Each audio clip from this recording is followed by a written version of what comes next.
Today, we are diving deep into the mind-blowing finale of Hulu's Good American Family. If you've been following this roller coaster of a series, you're about to get all the answers you've been waiting for. The finale delivers shocking revelations, unexpected twists, and finally gives us some closure on Natalia's heartbreaking journey. Whether you're Team Natalia or were swayed by Barnett's claims, this breakdown will cover everything you need to understand this complex and emotional conclusion. So grab your snacks, settle in, and let's unpack this finale together. The hearing begins. Natalia and Barnett prepare for the hearing. The finale opens with both sides gearing up for what promises to be a life-changing court battle. The Barnetts, once confident in their narrative, are now scrambling as their carefully constructed story begins to unravel. What's fascinating is how differently each party approaches their public image strategy. Christine and Michael take an aggressive approach, launching a media campaign painting Natalia as a manipulative adult posing as a child. They believe if they can win in the court of public opinion, the actual court might follow suit. Meanwhile, Natalia finally finds her voice. After years of being spoken about and defined by others, she makes the brave decision to tell her own story on Dr. Phil. It's a powerful moment when she looks directly into the camera and systematically dismantles the horrifying accusations made against her. You can almost feel the Barnett's confidence crumbling as their lawyers frantically regroup. Witnesses speak out. The most revealing development comes when the Barnett's legal team starts hunting for witnesses. What they discover is devastating to their case. Person after person, whom they believed would support their claims, actually sides with Natalia. Former teachers, medical professionals, and family friends all describe seeing a scared little girl, not the monster the Barnetts portrayed. Several witnesses describe concerning behavior from Christine specifically, suggesting she was the unstable one in the relationship. As social media users rallied behind Natalia's heartbreaking story, Michael's attorney starts floating the idea of a plea deal. The tension between Michael and Christine becomes palpable as self-preservation instincts kick in, a digital trail of abuse. Major evidence and witnesses surface against the Barnetts. Just when you think the case couldn't get more damaging, Natalia makes a brilliant suggestion. Check Christine's Facebook messages. This moment is pure investigative genius. The private conversations recovered paint a horrifying picture of abuse and dehumanization. In one particularly stomach-turning exchange, Michael casually mentions Christine physically assaulting Natalia, while Christine dismisses it as nothing unusual. These aren't just accusations anymore. They're documented admissions. The birth mother and final blow. The appearance of Inagawa, Natalia's birth mother, delivers another shock to the proceedings. Her Daily Mail interview confirms what many had suspected. Natalia was indeed born in the 2000s, making her undeniably a child when the Barnetts abandoned her. In perhaps the most telling moment, Christine's close friend, refuses to lie for her in court.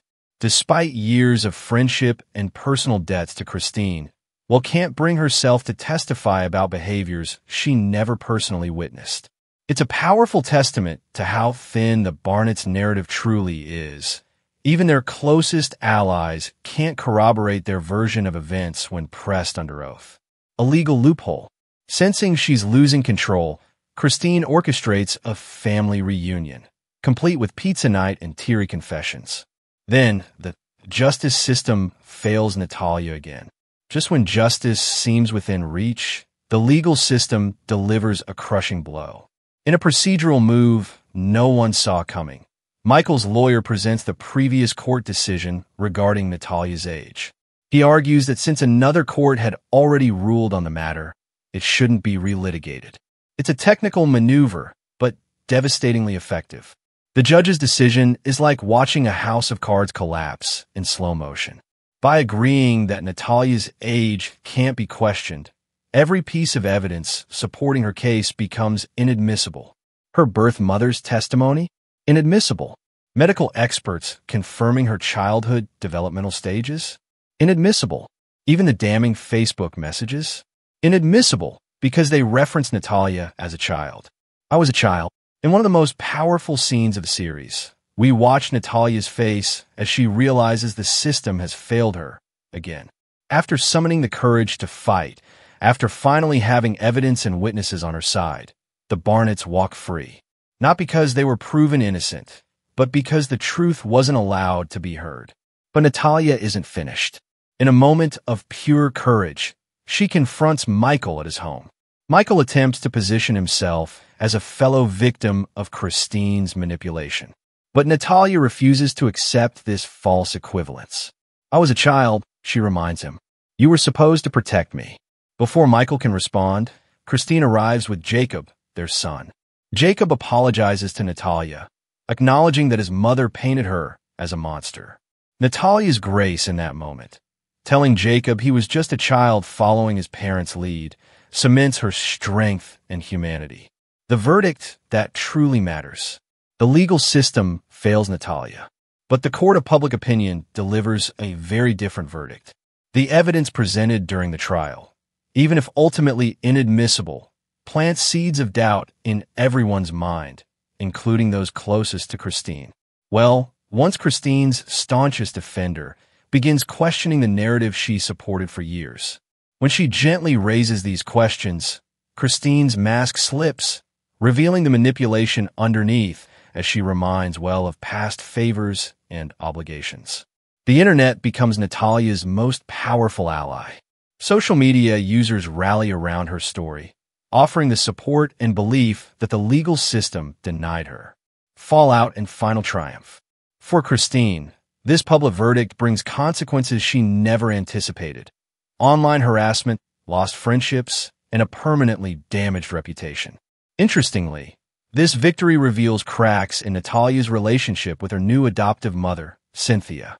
Throughout the trial, Natalia senses hesitation in Cynthia's support, a lack of unwavering faith she desperately needed. When the verdict comes down, Natalia's frustration boils over. Cynthia, refusing to be a scapegoat for Natalia's justified anger, creates distance between them. The show hints at deeper issues, with closing title cards revealing accusations of abuse against Cynthia and Antoine Bance, though they maintain their innocence, much like Christine continues to claim hers. The final moment. The true triumph comes in the final moment. After years of fighting, Natalia successfully overturns the age ruling. The courts finally acknowledge what viewers have known all along. She was indeed a child when the Barnetts abandoned her. Now in her early 20s, Natalia has reclaimed her identity and her dignity. While the justice system may have failed her in punishing those responsible, she's won the more important battle, the fight to be recognized as who she truly is. As the series closes, we're left with a powerful reminder. Sometimes, the truth prevails, even when justice doesn't. Natalia's story continues beyond the cameras, a testament to resilience in the face of unimaginable challenges. What did you think of the finale? Did justice truly prevail? Let me know in the comments below, and don't forget to like and subscribe for more deep dives into your favorite shows. Until next time.